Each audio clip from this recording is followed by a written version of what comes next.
जय श्री कृष्णा। हमारे चैनल हिंदू व्रत कथाओं में आपका स्वागत है। आज हम सुनेंगे अहोई माता की कथा। एक नगर में एक साहूकारनी रहा करती थी। उसके 7 लड़के थे। एक दिन उसे जाकर कुदाली मारी, त्यों ही सेही के बच्चे कुदाल की चोट से सदा के लिए सो गए। इसके बाद उसने कुदाल को सेही के खून से सना हुआ देखा तो उसे सेही के बच्चों के मर जाने का बड़ा दुख हुआ, परंतु वह विवश थी और यह काम उससे अनजाने में हो गया था। इसके बाद वह बिना मिट्टी लिए ही खेत करती हुई अपने घर आ गई और उधर जब से ही अपने घर आई तो अपने बच्चों को मरा हुआ देखकर नाना प्रकार से विलाप करने लगी और दुराशीष देने लगे कि जिसने मेरे बच्चों को मारा है उसे भी इसी प्रकार का कष्ट होना चाहिए। तत्पश्चात सेही के श्राप से सेठानी के 7 लड़के 1 साल के अंदर ही मर गए।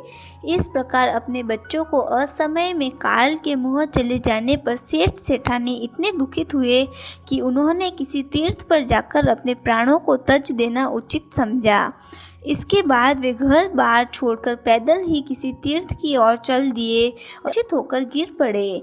उनकी यह दशा देखकर भगवान करुणा के सागर ने उनको मृत्यु से बचाने के लिए उनके पापों का अंत चाहा और इस अवसर पर आकाशवाणी हुई कि हे सेठ, तेरी सेठानी ने मिट्टी खोदते समय ध्यान न देकर सेही के बच्चों को मार दिया था। उसके कारण तुम्हें अपने बच्चों का दुख देखना पड़ा। यदि अब पुनः घर जाकर तुम मन लगाकर गौ की सेवा करोगे और अहोई देवी का विधि विधान से व्रत आरंभ कर प्राणियों पर दया रखते हुए स्वप्न में भी किसी को कष्ट नहीं दोगे तो तुम्हें भगवान की कृपा से पुनः संतान का सुख प्राप्त होगा। इस प्रकार की आकाशवाणी सुनकर सेठ सेठानी कुछ आश्वासन हो गए और भगवती देवी का स्मरण करते हुए अपने घर को चले गए।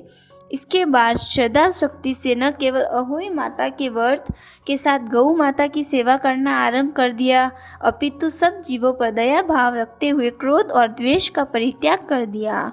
ऐसा करने के पश्चात भगवान की कृपा से सेठ सेठानी पुनः 7 पुत्र वाले होकर और अगणित पौत्रों के सहित संसार में नाना प्रकार के सुखों को भोगने के पश्चात स्वर्ग को चले गए। आपको ये वीडियो पसंद आया तो इसे लाइक और शेयर ज़रूर कीजिएगा और इस चैनल को सब्सक्राइब भी कीजिएगा। जय श्री कृष्ण।